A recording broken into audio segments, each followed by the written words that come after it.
Olá, hoje vou compartilhar com vocês uma história que vivi há muitos anos, em dezembro de 1994. Foi uma experiência que me marcou profundamente e que, até hoje, me faz questionar o que realmente aconteceu naquela noite. Eu me chamo Emílio e, naquela época, trabalhava viajando por várias cidades, ficando pouco tempo em cada lugar. Por isso, estava acostumado a chegar a vilarejos, alugar quartos simples e seguir com meus afazeres. Sempre fui uma pessoa tranquila, que prefere ficar em casa ao invés de ir a festas ou eventos. Mas naquela noite, eu tive uma experiência que desafiou tudo o que eu acreditava. Era dezembro, época das festas natalinas.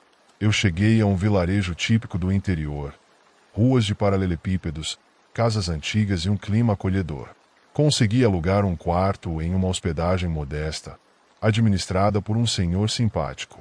Ele me disse que haveria uma grande festa naquela noite, em uma casa a algumas ruas dali, e até me convidou para ir. Mas eu estava exausto. Tudo o que eu queria era tomar um banho e dormir. Quando a noite caiu, a hospedagem ficou completamente vazia. Todos os outros hóspedes e vizinhos haviam ido à festa. O silêncio era total, exceto pelos sons distantes das celebrações. Achei que seria o ambiente perfeito para descansar. O quarto onde fiquei era simples. Uma cama, uma mesa e uma pequena pia. Após relaxar um pouco, decidi tomar banho. Enquanto a água caía, ouvi ao longe os cânticos típicos de Natal. No início, não dei atenção, mas com o passar dos minutos, algo estranho aconteceu. Os cânticos pareciam se aproximar. Achei estranho porque, segundo o dono da hospedagem, a festa estava a várias quadras dali. Ainda assim, me vesti e tentei ignorar. Foi então que percebi que os cânticos não só estavam mais próximos, mas pareciam estar dentro da hospedagem, no pátio central. Minha tranquilidade se transformou em medo quando ouvi batidas na porta do quarto. Quem estaria ali, se todos tinham ido à festa? Fiquei paralisado, sem coragem de abrir. O som dos cânticos mudou. As vozes ficaram mais graves. As palavras eram incompreensíveis, e risadas sinistras começaram a se misturar com gritos de desespero. As batidas ficaram mais fortes, quase violentas.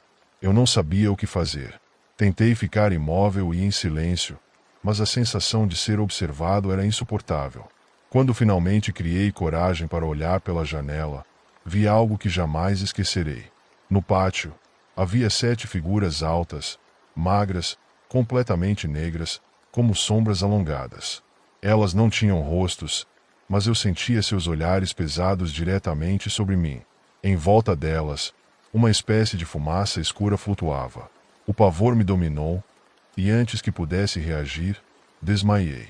Quando acordei, já era manhã. O dono da hospedagem estava batendo na porta, preocupado porque eu não tinha saído do quarto. Contei a ele o que aconteceu, mas ele apenas riu, dizendo que devia ter sido um pesadelo. Uma vizinha, Dona Marta, ouviu a conversa. Ela era uma mulher muito religiosa e, ao ouvir meu relato, ficou séria. Fez o sinal da cruz e disse: 7 figuras, isso é um número perigoso. Na Bíblia, o número 7 representa a totalidade, tanto divina quanto maligna. O que você viu pode ter sido um aviso. Ela recomendou que eu procurasse um padre imediatamente. Naquele mesmo dia, fui à igreja do vilarejo e contei tudo ao sacerdote. Ele ouviu com atenção, abençoou uma cruz e me deu, dizendo que seria meu escudo. Depois, foi comigo até a hospedagem para abençoar o quarto. Mesmo após suas orações, eu sentia que aquelas sombras ainda estavam ali, me observando. Peguei minhas coisas e deixei o vilarejo no mesmo dia. Desde então, nunca mais voltei. Hoje, sempre que chega o Natal, lembro daquela noite. Rezo para que aquelas figuras nunca mais voltem a me visitar. Mas, no fundo, ainda busco respostas. O que eram elas?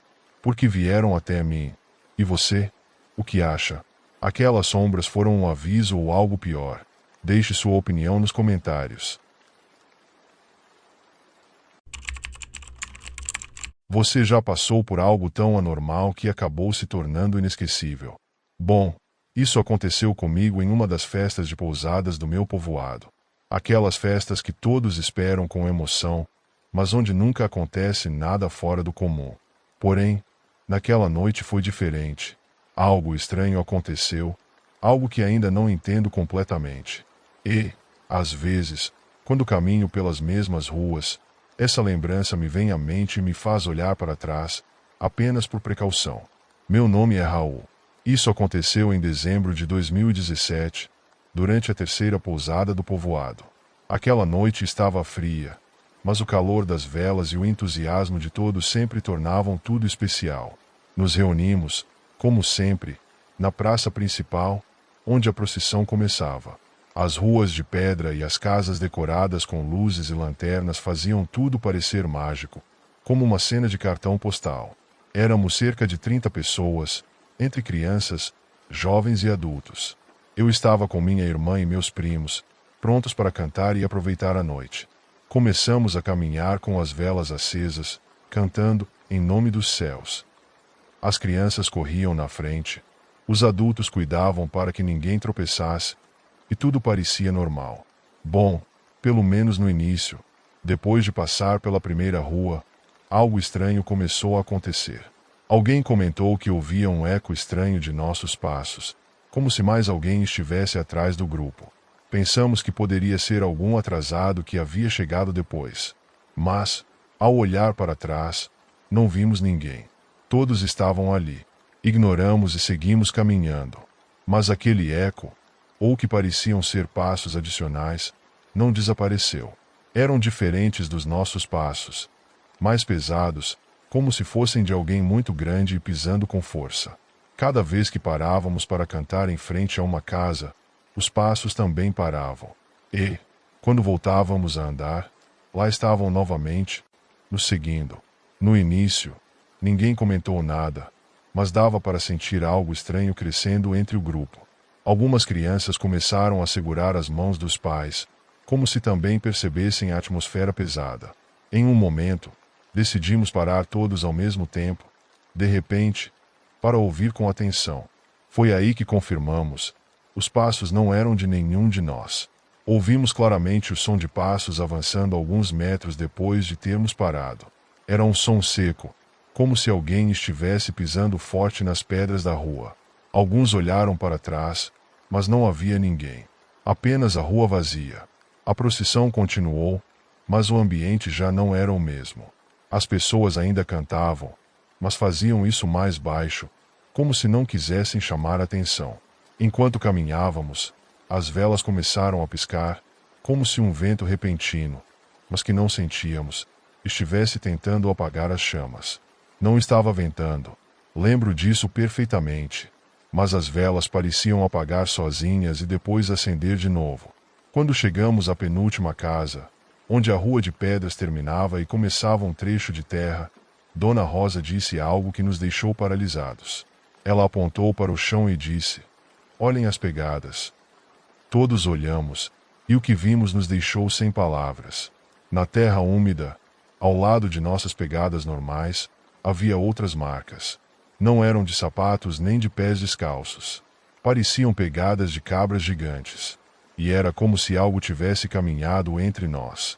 Alguém tentou explicar dizendo que talvez fosse de um animal que andou ali, mas não havia como. As marcas eram grandes demais e estavam alinhadas, como se fossem de algo que andava ereto. Alguns sugeriram voltar, mas outros insistiram que precisávamos terminar a procissão.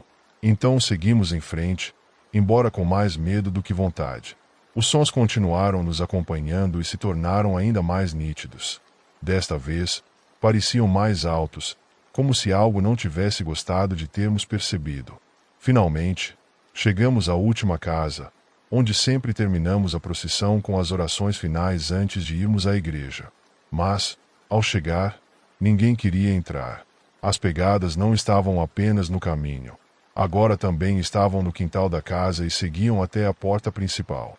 Decidimos rezar do lado de fora, com as velas acesas, esperando que isso nos desse alguma segurança. Enquanto rezávamos, alguém percebeu que as marcas continuavam mais adiante, em direção à igreja do povoado. O padre, que estava conosco, Sugeriu que o acompanhássemos até a igreja para abençoar o lugar. Quando chegamos, as pegadas terminavam bem na porta da igreja, como se algo estivesse nos esperando ali. O padre abriu a porta com cuidado e, por dentro, tudo parecia normal. Ainda assim, ele decidiu abençoar o lugar e rezar conosco uma última vez. Naquela noite, ninguém falou mais sobre o acontecido. No dia seguinte, os moradores começaram a contar que, durante a madrugada, ouviram passos do lado de fora de suas casas, como se algo estivesse caminhando pelas ruas. Depois de tudo o que vimos e ouvimos naquela noite, não há muitas explicações possíveis. A maioria dos vizinhos chegou à mesma conclusão. Naquela noite, o diabo esteve em nosso povoado. Essa ideia ainda me arrepia, porque, quando penso nisso, entendo que não estávamos sozinhos. E o que nos acompanhou não era algo bom. Isso aconteceu na véspera de Ano Novo de 2017. Sou de Ohio, nos arredores de Cleveland, e estava voando para casa após terminar um semestre na Universidade de Rochester.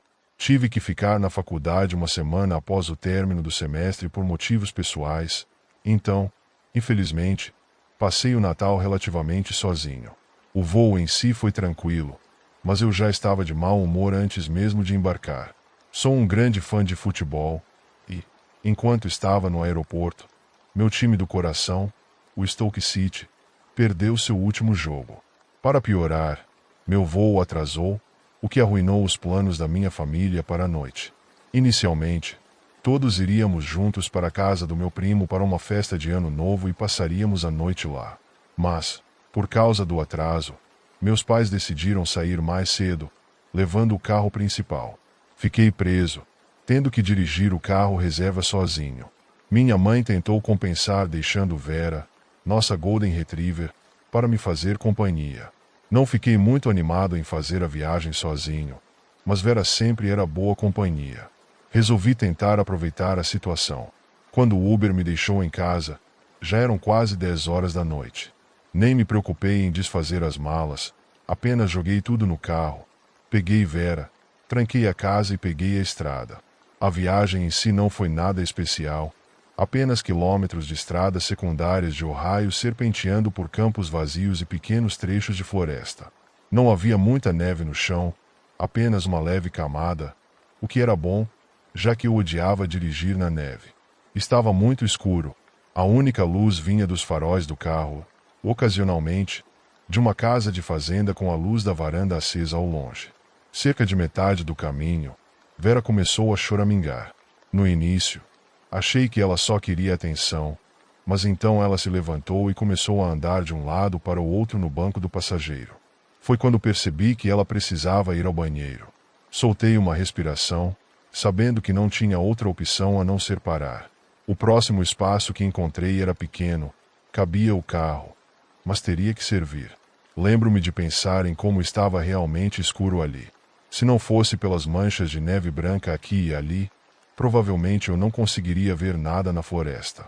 Coloquei as mãos nos bolsos e tentei não congelar até a morte. Vera não parecia se importar com o frio ou com a escuridão, clássico de um Golden Retriever. Deixei-a sair sem nem me dar ao trabalho de colocar a coleira. Ela farejou ao redor da borda das árvores, levando o tempo dela. Ela não se afastou muito, apenas o suficiente para fazer as necessidades. De repente, um som alto de algo se quebrando ecoou de algum lugar na floresta. Não era apenas um galho se quebrando. Era algo mais pesado e deliberado, como se alguém ou alguma coisa estivesse se movendo pelas árvores. Literalmente pulei de susto. Imagine um homem doido correndo pela floresta. Era genuinamente isso que parecia. Olhei para a escuridão, tentando enxergar algo, mas era escuro demais para ver além das primeiras árvores. Antes que eu pudesse reagir, Vera disparou diretamente para dentro da floresta. Era tipo um pesadelo na vida real. Ela desapareceu entre as árvores, e eu a perdi de vista em segundos. Gritei seu nome repetidamente, mas ela não voltou. Naquele momento, meu coração estava disparado, e eu comecei a ter dificuldade para respirar. O frio não ajudava. Eu não podia deixá-la lá fora. Isso não era uma opção. Sem pensar, Corri para a floresta cega, gritando para ela voltar. Não queria pensar no que ela estava perseguindo, então apenas corri, deixando a adrenalina me guiar. A única luz que tinha era a fraca lanterna do meu celular. Estava tão escuro que eu praticamente batia nas árvores enquanto corria. Continuei correndo, orando para encontrá-la antes que ela alcançasse o que quer que estivesse lá. Corri até meus pulmões não aguentarem mais por causa do frio, me forçando a parar. Depois de quase cair de exaustão, me encostei em uma árvore, sentindo que estava prestes a desmaiar. Honestamente, eu não sabia o que fazer. Então, finalmente, eu a vi. Ela estava abaixada, tremendo, caminhando lentamente em minha direção. Seu rabo estava firmemente enfiado entre as pernas. Eu nunca a tinha visto assim antes. Caí de joelhos e a abracei. Um alívio me inundou. Ela se pressionou contra mim, e eu podia sentir seu corpo tremendo. Algo a havia aterrorizado. Foi quando voltei à realidade e percebi o quão séria a situação era. Ainda estávamos no meio da floresta e ainda havia algo lá. Me levantei de um salto e disse a Vera para me seguir. Desta vez, ela obedeceu e ficou ao meu lado, como se sua vida dependesse de mim. Começamos a voltar para o carro, mas eu não tinha ideia se estava indo na direção certa. Como se as coisas não pudessem piorar, quase pulei para fora da minha pele quando ouvi o som de algo se quebrando atrás de nós. Eu não pensei, apenas comecei a correr. Vera disparou na minha frente, e eu a segui, orando para não tropeçar. O som de algo se quebrando não parou. Desta vez, parecia que estava nos seguindo. Não consigo nem descrever o quão assustado eu estava naquele momento. Sinceramente, senti que ia morrer. Por algum milagre, Vera me levou diretamente de volta ao carro, e eu praticamente a joguei para dentro antes de bater a porta. Quando estava entrando no banco do motorista, olhei de volta para a floresta, e meu estômago despencou. Havia 3 pessoas paradas na borda da floresta, nos observando. Enfiei a chave na ignição e acelerei dali. Não parei nem mesmo diminui a velocidade. Ainda estava em choque. Só depois de dirigir alguns quilômetros percebi que Vera estava sangrando. Entrei em pânico ao perceber que havia um corte logo abaixo da omoplata dela. Alguém a havia esfaqueado. Freiei bruscamente e corri até o porta-malas. Minha mãe sempre mantinha um kit de primeiros socorros em cada carro. E pela primeira vez, sua insistência em estar excessivamente preparada valeu a pena. Limpei o corte de Vera o melhor que pude e o enrolei com gaze. Ela choramingava, e eu me preocupava por estar machucando-a, mas sabia que estava fazendo a coisa certa. Pela primeira vez desde que tudo aquilo começou, senti que podia começar a relaxar. Estava acabado. Tentei não pensar muito nisso durante o resto do caminho, mas estava tão chocado que algo assim tinha acontecido comigo. Acabei não contando nada aos meus pais ou parentes. Não sei porquê. Só parecia algo que eu devia guardar para mim. Eu tenho um cachorro chamado Harley, um terrier irlandês. Minha família e eu nos mudamos para uma nova casa em janeiro do ano passado, e esse incidente nos fez sair de lá mais rápido do que nunca. Crescendo, nós nos mudávamos de casa com frequência, mas essa me dava uma sensação ruim. Eu contei aos meus pais sobre isso, mas eles simplesmente ignoraram, dizendo que eu estava apenas nervoso por estar em um lugar novo. Mas eu nunca senti algo assim em nenhuma outra casa, nem nunca fiquei nervoso para me mudar. Então, não sei por que eles me ignoraram dessa forma. Nunca tivemos problemas financeiros, então podíamos morar em casas grandes. Precisávamos de casas maiores, já que éramos 8, meus pais, eu e meus 5 irmãos. Eu sou o segundo mais velho, então, muitas vezes, acabava sendo o responsável, já que minha irmã mais velha estava sempre fora com o namorado, fazendo sabe-se lá o quê. Era uma tarde de sábado quando meus pais e minha irmã mais velha saíram, deixando eu e meus irmãos mais novos sozinhos. Minha irmã mais nova, Vitória, queria levar Harley para passear, mas, como ela era muito pequena, eu precisei ir com ela. Avisamos aos outros na casa que se comportassem e que voltaríamos logo. Naquele momento, era por volta de 1 da tarde. Vitória e eu planejávamos andar com Harley por cerca de 40 minutos, como sempre fazíamos, para que ele tivesse bastante tempo ao ar livre. Cerca de 20 minutos após o início do passeio, recebi uma ligação do meu irmão mais velho, Jonathan, dizendo que ouviu Harley arranhando a porta. Estranhei e disse que isso era impossível, já que Vitória e eu estávamos com Harley. Então, de quem era o cachorro na porta? Falei para ele enviar mensagens aos vizinhos e ver se alguém havia perdido um cachorro. Alguns momentos depois, ele respondeu dizendo que achava que aquilo não era um cachorro. Fiquei confuso, até ri por um momento, mas o tom de voz dele demonstrava medo. Percebi que ele não estava brincando, mesmo ainda achando que era uma pegadinha. Voltamos todos correndo para casa. O percurso de 15 minutos foi feito em 10. E, quando nos aproximamos da porta da frente, vimos, de fato, um cachorro que parecia exatamente com Harley. Mas achei que poderia ser outro cão da vizinhança.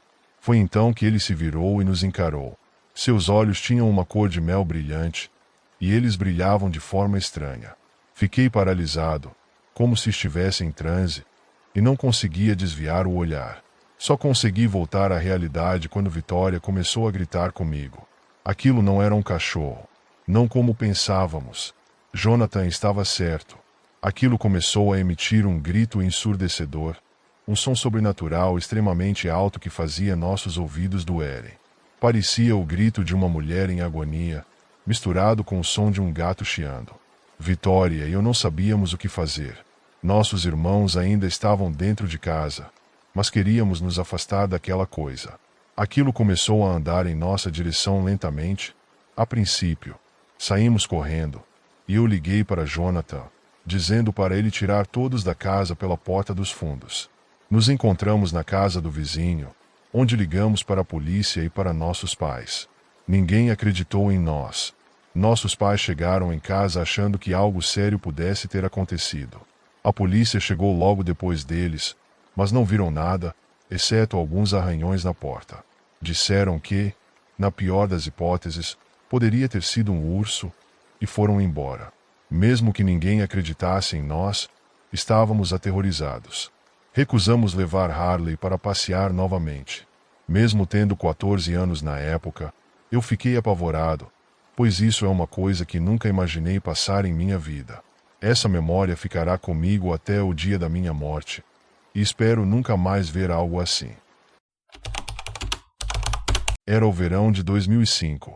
Era verão nessa pequena cidade na Carolina do Norte para onde me mudei quando tinha 4 anos. Naquele dia, o ar não parecia tão sufocante. Tínhamos 18 anos, recém-formados no ensino médio e ávidos por uma última aventura antes que a vida nos separasse. Éramos eu, Lucas, Cody e Michelle. Michelle estava naquela posição desconfortável de ser a ex-namorada de Cody, mas ainda assim minha amiga mais próxima. Nós três éramos unidos pelo amor compartilhado pelas montanhas e pelas histórias que costumávamos trocar ao redor da fogueira. Cody era o mais extrovertido, sempre fazendo piadas, mesmo quando ninguém estava no clima. Ele tinha um cabelo horrível, que parecia um ninho de passarinho, e uma imaginação ainda mais selvagem. Michelle era o oposto. Seu pai a ensinou a caçar quando ela tinha 10 anos, e ela sempre carregava uma faca na bota. Já eu era o quieto. Na verdade, ainda sou o quieto e mais na minha, sempre pensativo sobre a vida.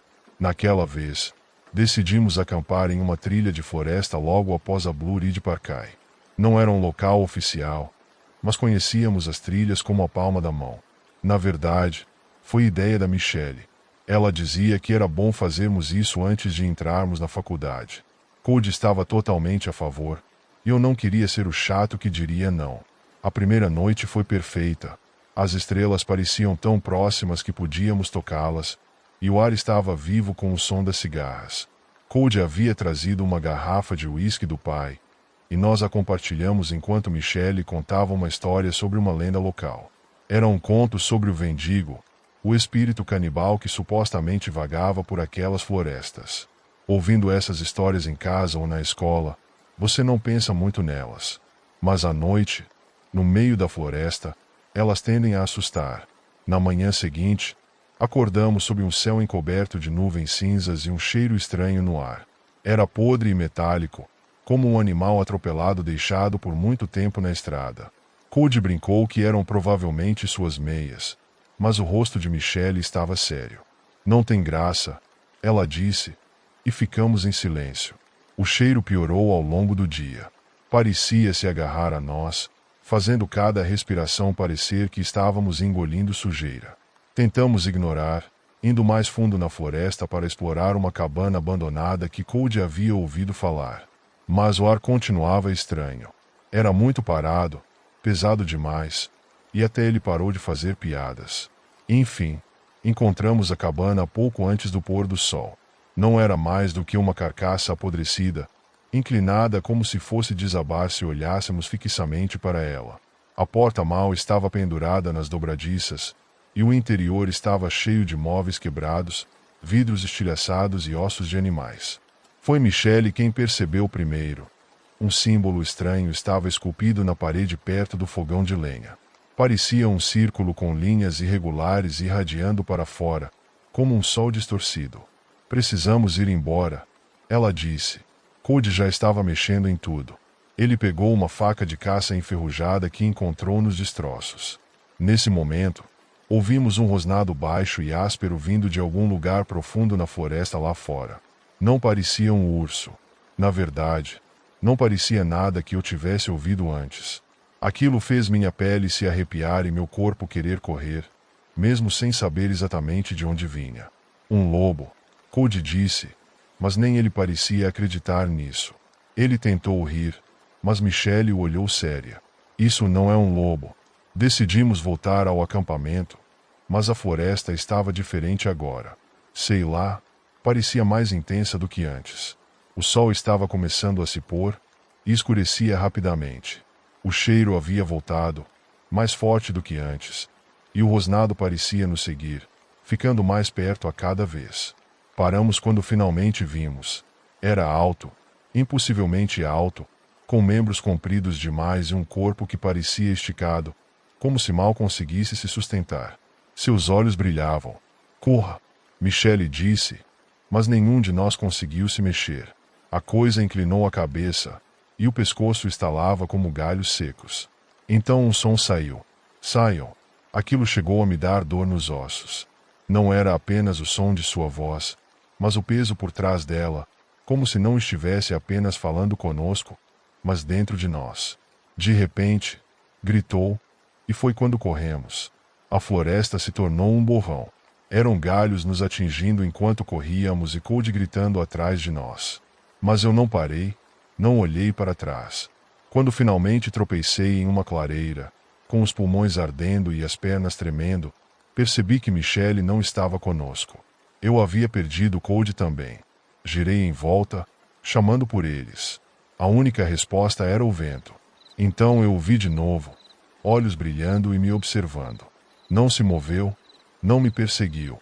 Apenas ficou ali, olhando, como se me desafiasse a voltar. Corri até encontrar a rodovia, quando Michelle e Cody saíram correndo da floresta atrás de mim, aliviados e apavorados. Acenamos para um caminhoneiro que passava e que nos deixou no posto de gasolina mais próximo. Não chamamos a polícia, pois, para nós, ficou claro que as florestas têm seus guardiões. Aquilo não queria nos machucar, mas não deixou de ser algo menos assustador.